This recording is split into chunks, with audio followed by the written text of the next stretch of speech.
Hi, friends. I'm Lori Palau, host of the popular weekly podcast, This Organized Life, founder of Simply Be Organized, and author of the book Hot Mess, A Practical Guide to Getting Organized. For the past 7 years, we've been sharing stories, interviews, and strategies to help you live a more organized life. Whether you're struggling with physical clutter, calendar clutter, digital clutter, or just overwhelmed with the mental load of all the things, we're here to help you every step of the way. We know that one of the biggest struggles many of us face is time, and even finding the time to listen to a 45-minute long episode might not even be doable, which is why we've created this Organized Life Tip of the Week. These short episodes are designed to give you a little boost to start your week off on the right foot in under 15 minutes. This might be something that I'm doing in my personal life that I wanted to share, a tip that someone shared with me that I want to pass along to you, or maybe it might just be a prompt or story to help you think differently about the true meaning of clutter. New episodes of our Tip of the Week are automatically going to show up in your podcast feed on Mondays, and our regular long-form episodes will continue to drop each and every Thursday. Now, if you're new here, make sure to click the subscribe or follow button for instant access to all of our 300 plus past episodes. And if you're already subscribed to TOL, there's nothing that you need to do. Our bonus episodes should already be in your feed. Regardless of whether you just found us or you're one of our OG listeners, I am so happy that you're here. Now, let's get to it. Hey guys, Lori here, and welcome to this week's episode of this Organized Life Podcast's Tip of the Week. And if you are new here, I welcome you to our show, to our tribe of people.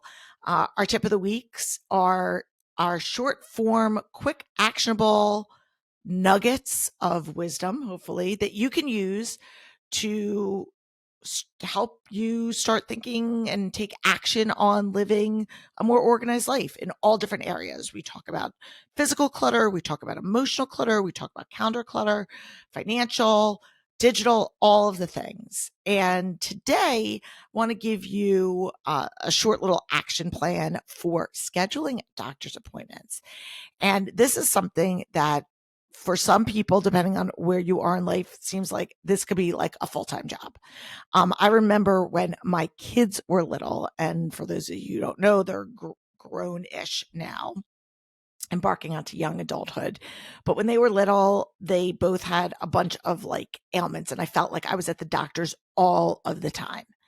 And now that they're older, obviously, I'm not scheduling as appointments for them. They're scheduling them on their own. But I still have my own doctor's appointments that I need to schedule.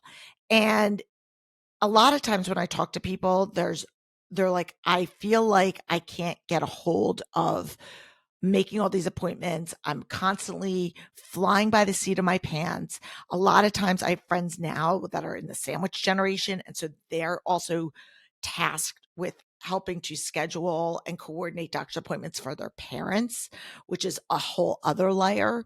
So again, it's not just your own calendar and schedule that you're responsible for, but for a lot of people, it's other people, their dependents, or again, maybe their parents, or even sometimes people are, making doctor appointments for their spouses. And again, I'm not saying you shouldn't help out and do things, but I think it's important that if they're able to, most adults should really be doing their own scheduling. That's just a whole other topic.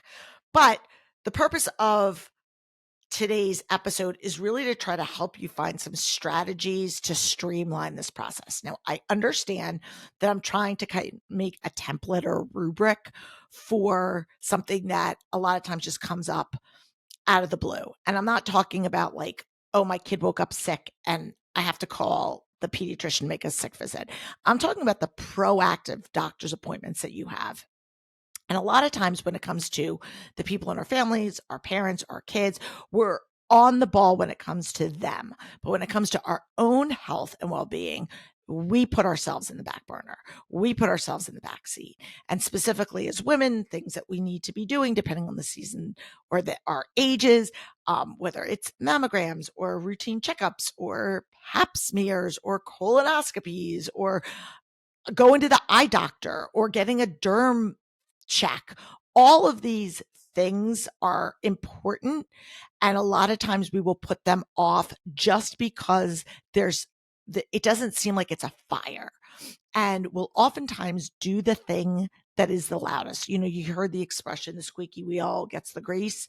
Well, that holds true when it comes to our own health and wellness a lot of times. So again, your kid's sick, of course you're going to call and make a doctor's appointment, or they need to go to the orthodontist, or whatever it is, you're going to do those things. But when it comes to our own health and wellness, a lot of times we just put that off. And so having a centralized system for yourself is really key, and then sticking to it, obviously. So what does that look like? And again, if you've been around me for a hot minute, you know that I'm not a one size fits all person, but I'm going to tell you what I do in my life, and maybe this is something that will resonate with you. So first of all, logistically, in my house, I have an area kind of where my command center is, in my kitchen. That's a little like off the side, where I have a bulletin board. And it's a cork board that I made from this like space in my wall. I just went to like Staples and bought those cork tiles and put them on there. And I use that for any pending appointments that we have. So anybody in the house that has some sort of health appointment, it gets tacked there. So I have a visual reminder. So for all my visual people, I have a visual reminder of either something I need to schedule or something that has already been scheduled. So any doctor's appointment. So like if you get the,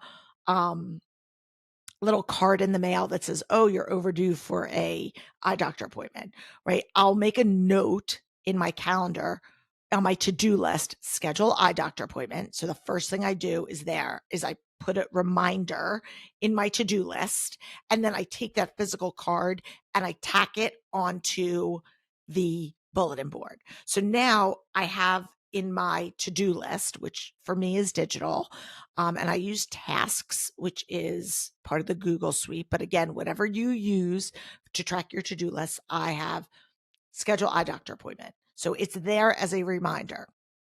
Once I schedule it, I then will put it on my calendar so that it's there as a calendar reminder.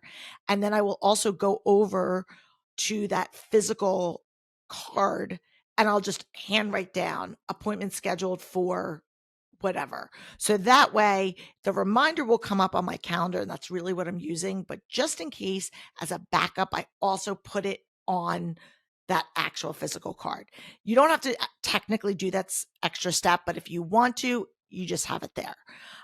Because I also do that as a reminder to myself to be like, wait, did I schedule it? And as opposed to having to do a search, it's quickly, the ease of retrieval is, oh, right, I scheduled that. I'm going on next month at 3:00.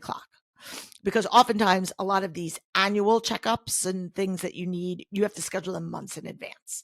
So as opposed to just trying to remember off the top of my head or doing a search in my calendar, I can just quick at a bird's eye look and see, yeah, it's scheduled, and that's when I'm going. So I think that is the first thing, is having that system. So again, for me, it comes in, I put it as a reminder on my to-do list to schedule the thing. Then I put the physical card, if I have it, or letter like, oh, you're due for a mammogram, put it up on there.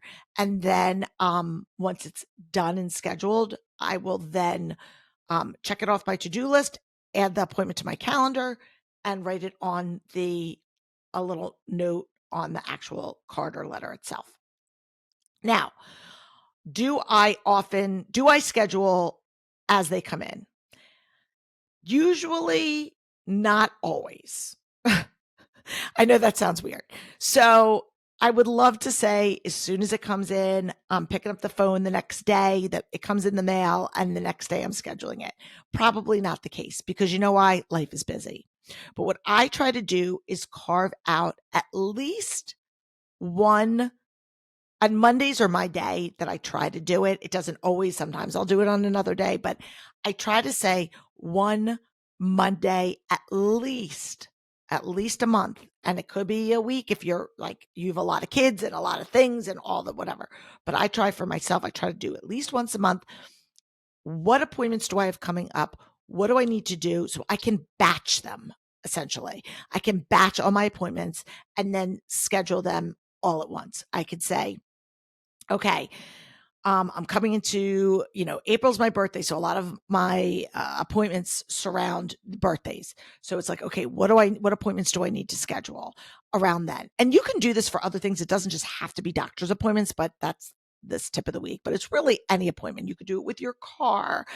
You could do it with household maintenance, but I think it's about saying, if I am doing whatever day of the week, I'm carving out Monday mornings are going to be when I make my phone calls, and whatever phone calls I have to make, I'm going to try to do them. And maybe that's a mixture of doctor's appointments and other household things, or I'm just going to focus in on health and wellness, right? That's what we're going to do. So you can decide how you want to do it, but I think having that system and routine relieves you of the obligation of trying to say, it just came in, I need to stop what I'm doing and make this appointment, because then you're sidetracking from something else that you've been doing. Very few of us are sitting there idly waiting for things to do. So assuming that that time is already blocked with something else, saying, okay, my whatever time, again, for me, it's that Monday morning between 9 and 11-ish. That's when I schedule time to make phone calls and do follow-ups. So if I know that's when I'm going to do it, oh, I got this thing, I got to schedule an eye doctor appointment. Great. I'll put on my list for Monday. Same with the dentist, derm, whatever. And that way I don't get frustrated if I'm sitting on hold or I have to wait. And if I'm leaving a message, that's fine. I'll do that. But at least I know this is when I'm going and I can follow up. And then I know if you're doing it, say, every Monday or every other Monday or whatever it is, oh, I haven't heard from that person. They didn't call me back. I will follow up again. And it just keeps it organized, and it keeps you in the driver's seat, being proactive about your health and wellness, or again, household maintenance, whatever other things that you're doing, versus reactive of, I have to wait because now I have to put out this fire. So again, your homework is to figure out what system is going to be working for you. Look at the current system that you have, and is it working or is it not? And if it's not, what can you do to streamline it and simplify? That's what we are always looking to do. Streamline and simplify the process. So again, instead of saying I'm putting my health on the back burner, which I know so many of my women friends do, and men friends, but specifically a lot of my women friends put themselves on the back burner. Stop doing that. Stop making excuses and prioritize it. So again, figuring out the system that works for you, play around with it. You might find something that works, something that doesn't. But again, having that kind of cross checks and balances is really important. And consistency. Consistency is always key. So if you like this episode, please make sure to share it with a friend. The more people that listen, the better it is for everybody. If you haven't already left us a review, and if you're not following us, make sure you click that little plus sign or follow wherever it is, Spotify, YouTube, Apple Podcast. We love hearing from you guys. So please leave us your questions, comments, thoughts on this Organized Life podcast. Until next week, I am Lori Palau. Peace out.